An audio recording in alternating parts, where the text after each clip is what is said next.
வணக்கம் மாணவ மாணவிகளே. காப்போத்தா சாதாரணதர மாணவர்களுக்கான வரலாறு. இதில் நாங்கள் இந்திய வீடியோவில் துறைமுகங்களும் அதன் பழைய பெயர்களும் அதன் முக்கியத்துவம் இது இலங்கப்படத்தில் குறிக்க வருவது.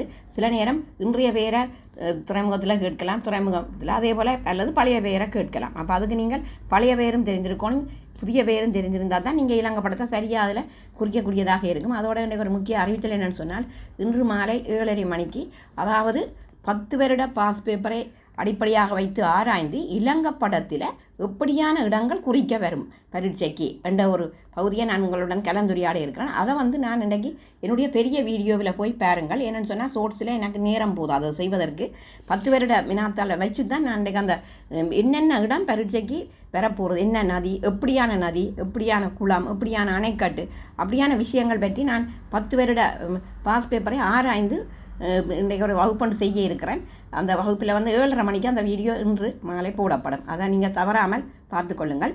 இதில் இன்றைக்கு பார்ப்போம் துறைமுகம், பழைய பெயர்கள், முக்கியத்துவம். முதலாவது மாந்தை. அதாவது நாங்கள் மாந்தை என்று சொல்கிற துறைமுகம், பழைய பெயர் மகாதித்த. அதனுடைய முக்கியத்துவம் புராதன கால இலங்கையின் பிரதான துறைமுகம்.